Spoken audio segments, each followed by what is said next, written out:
No, I'm out for a walk. I just went uphill, so I'm a bit out of breath.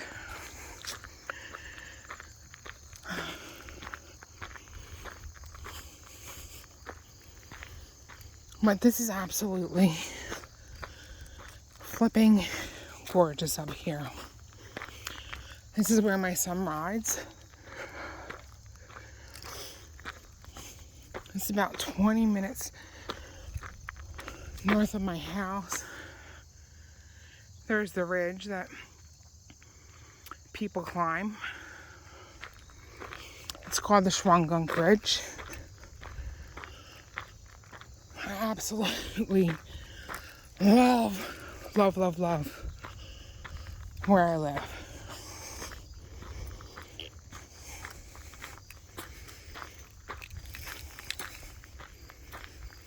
There's new horses currently in the fields. The horses that are up here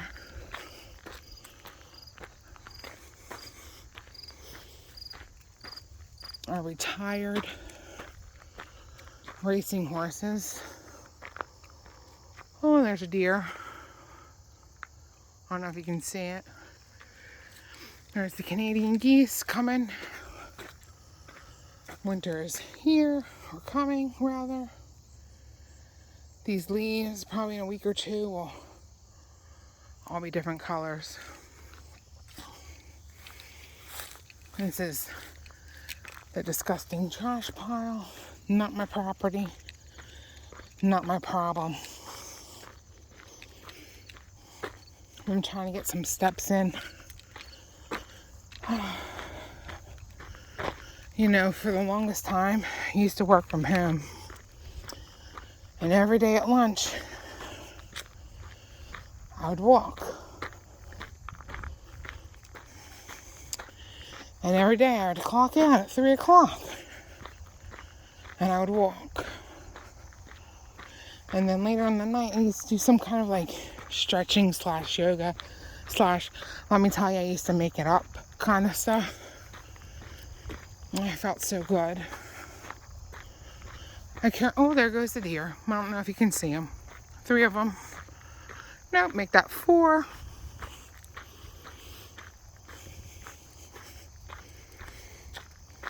It is beautiful up here. Oh, you can see like what are these? Beach leaves are falling.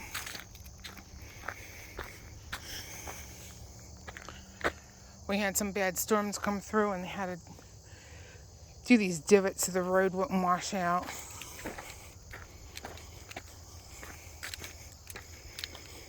No horses to see up here, unfortunately, but I need to get my steps in. So we're going this way.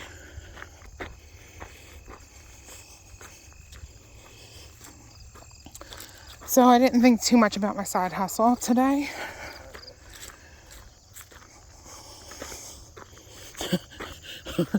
Correction. My lack of side hustle. It's too far. You won't be able to see those horses all the way down there.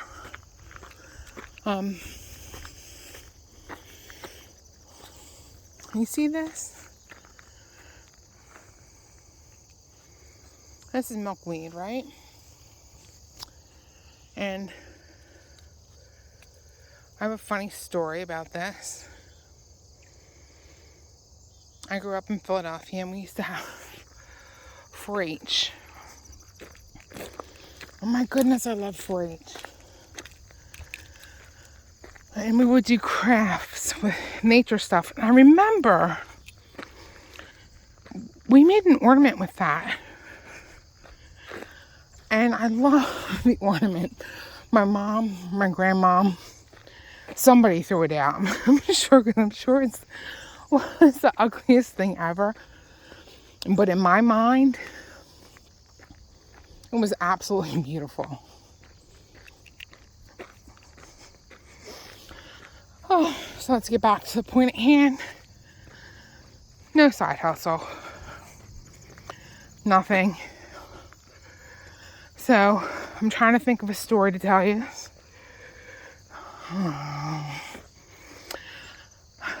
We can talk about my ex-husband. Oh God, let's see. There's so many stories with that man. I remember he was the absolute sweetest guy when we were dating. However, there was red signs. Like, we all know there's red signs. Red, blaring red, flashes, huge flashes, disco ball full of red signs. I didn't see it. Maybe I chose not to see it. I don't know. He used to talk to me for hours, and I would fall asleep on the phone. Fall asleep. Ooh, I mean, he used to get so mad at me because I needed to feel like he needed to repeat himself. If anyone ever was around or knows somebody who's a narcissist, that's what they do. They talk and flip in circles, roundabouts. What's that movie, Griswold, where they, oh look, Big Ben. It's like, get to the point. Anyway,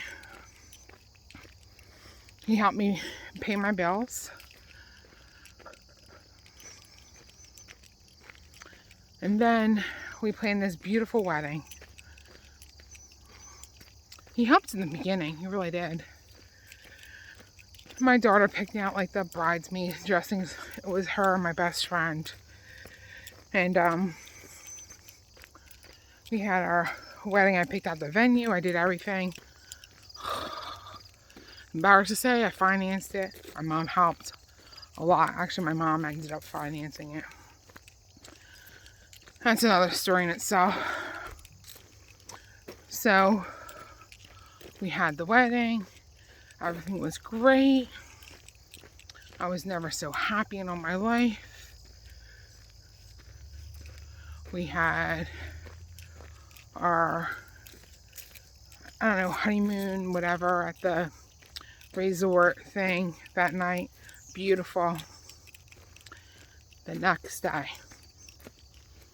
the very, very next day, it was like somebody did put a damn light switch. Plunk. You know, okay, we're married. Now here's the real me, because I'm tired of faking it.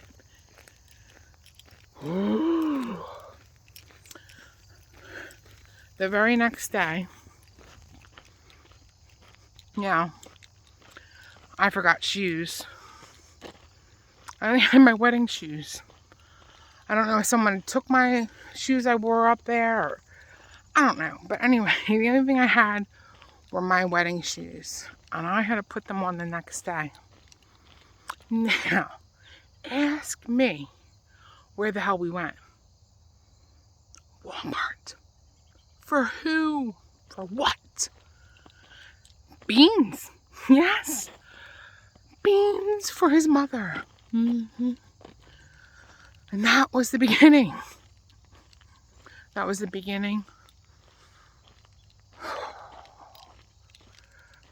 Oh. That was the beginning. I should have just divorced him then. I thought about it, I really did. Unfortunately, I'm not a quitter. Maybe it would have been easier if I was a quitter. Maybe. Unfortunately, I didn't quit.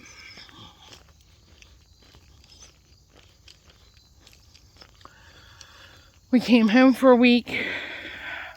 A week after, we were set to go to Lancaster, Pennsylvania to stay at an Airbnb. We get there late. He now has this thing about eating in restaurants. He's afraid someone's going to poison him. No, I didn't. I actually never even thought about it, actually. Poisoning his food. Nope, I didn't. Makes me wonder why. This is beautiful. I'm going to flip it around. So we get there. He made me bring food. There was absolutely no place to heat it up. So now it's getting later and later. And he couldn't find a place that he wanted to eat at. He didn't want to eat anywhere. I don't remember. I think we actually went out to dinner at a Greek restaurant. And I love Mediterranean food. It's one of my favorites. So I was very happy. I don't even think he knew what he was ordering. But oh wow. The next morning, I had made all these plans at all these places we were going to go.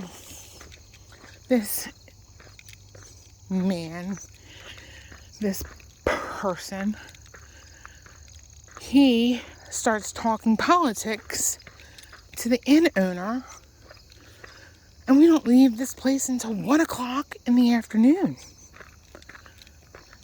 1 o'clock. He was too busy talking to the owner about politics. Oh, golly dang. You want to talk about feeling worthless?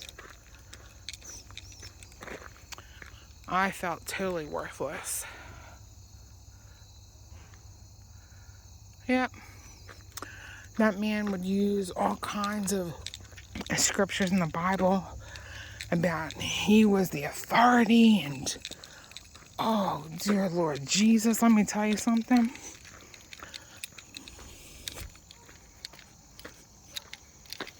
There's my boy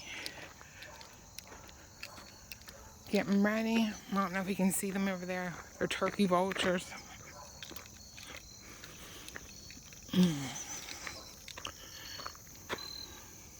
It's beautiful up here. Absolutely beautiful.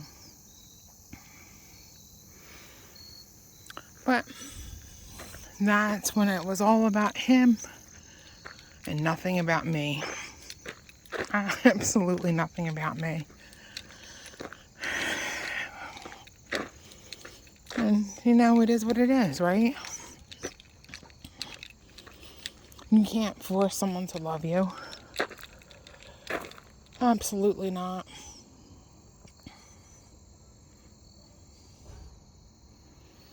You can't.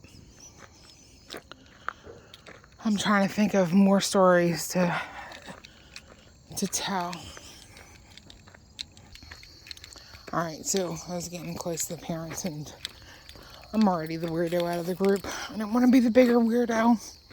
Well, I'm the biggest weirdo. I didn't even want to be the... You know what I mean. Anyway, this is where the guy who lives on the farm has his damn chickens. I don't know why I'm walking this way, because this damn rooster got me real good in the shin one time. It looks like they're penned up, so hopefully I'm safe.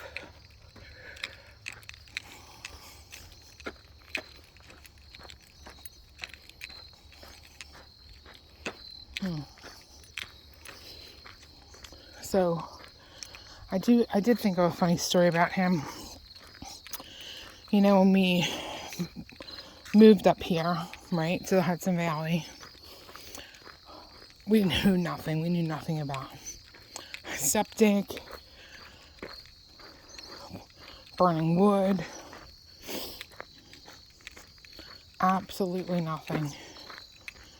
And he thought he knew everything. He thought he was so smart. He would listen to talk radio and then tell me how he was better than them. Oh, sweet dancing Moses. Anyway, he has Don't let that be a snake. Let me walk this way.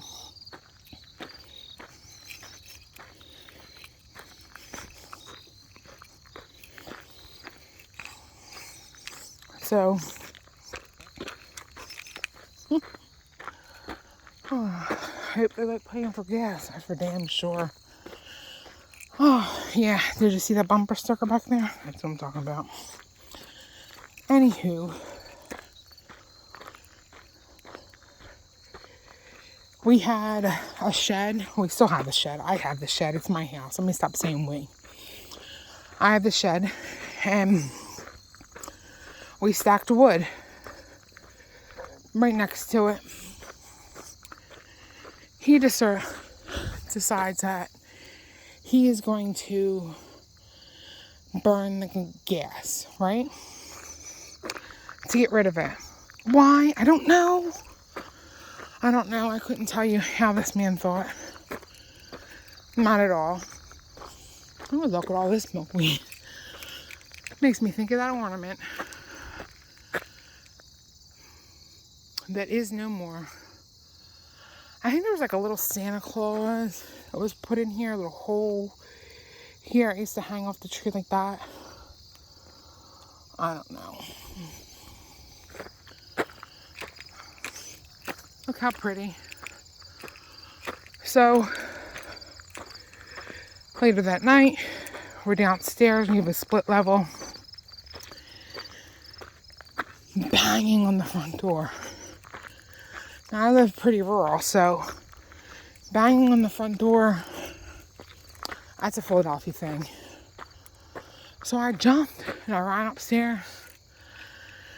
I opened up the door. And the guy goes, "Hey, your wood pile's on fire." And that's when he tells me that a spark, a little teeny tiny spark, got into the wood pile. So we had to call 911. The fire police came. The firemen came. They wanted to know how it happened. They thought it was arson. And me, being the good wife that I am, said, "Oh, I put ash out here earlier. It must not have been cool enough." The hell I did. Now, mind you, later that night, he thanked me, right, for him saving face. Now, years later, we were talking about the wood pile burning, right? Now, remember, he's the asshole. Sorry. He's the idiot who lit the gas, had the spark go into the wood pile, kept his flipping mouth shut, never said anything. And that's the reason why it caught on fire. And this...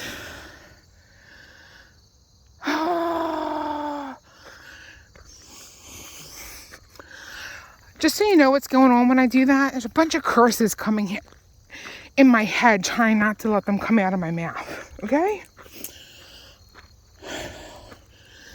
This person has the nerve to say, "Yeah, because you didn't make sure the ash was cool enough." I don't know what tree this is, but there's some pretty berries on this ground. Well, actually, this had to be recently because I've only been divorced 5 years. And this happened, I think, right before the divorce. And I said, "Are you kidding me? Are you kidding me? You're the one who lit the gas on fire and put the spark in there. I'm the one who lied to the police and to the firemen, right? To save you, and you want to put the blame on me when it was your stupidity?"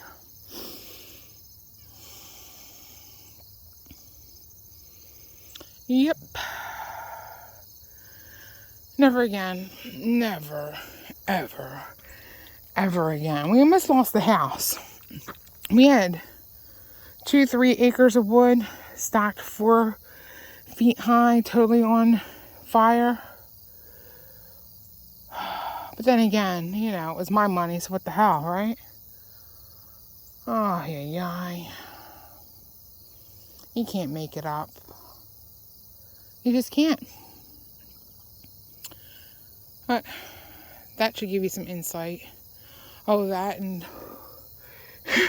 one time we were doing like this marriage seminar so we could, you know, become closer, right? And this is like after we got up here. Pretty new, less than 5 years married.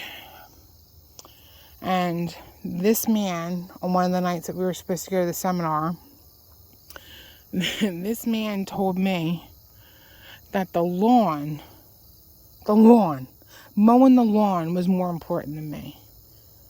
Yeah. Yep. And his parents have no idea why we're divorced. None. Anybody who knows me knows that you can only take so much in life, right? Seriously, you can only take so much.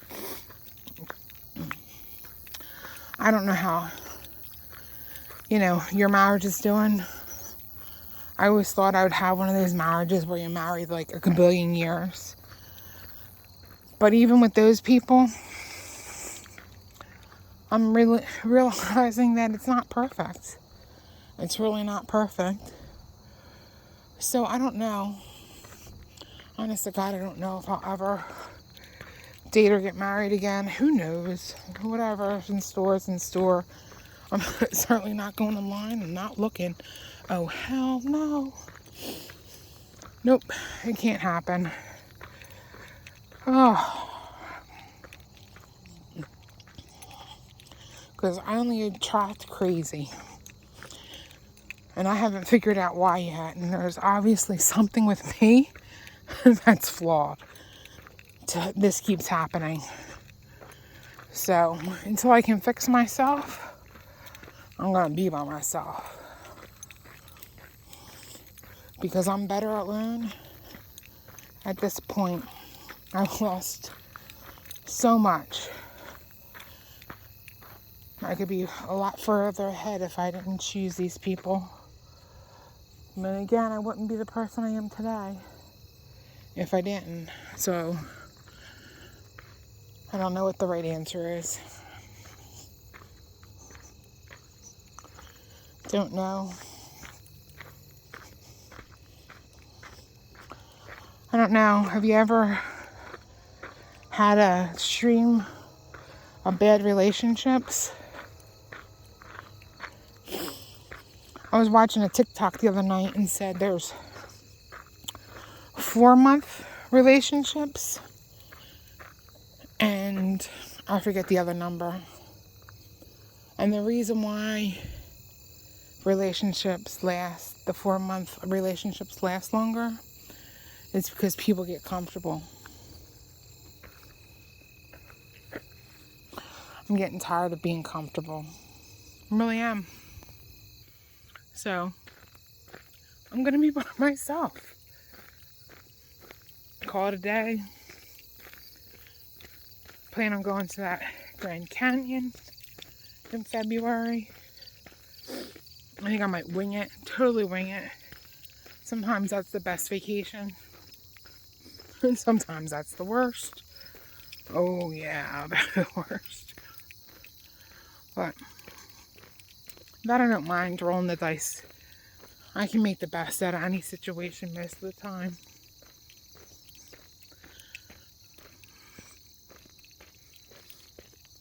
But I'm excited to go on a trip with just my son and I. I would like to do Disney again with him.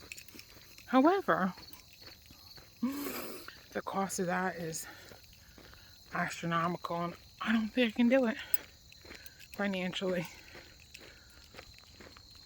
I don't think I can, so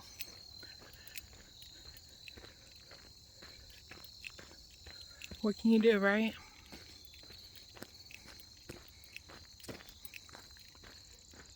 I still don't have 10,000 steps.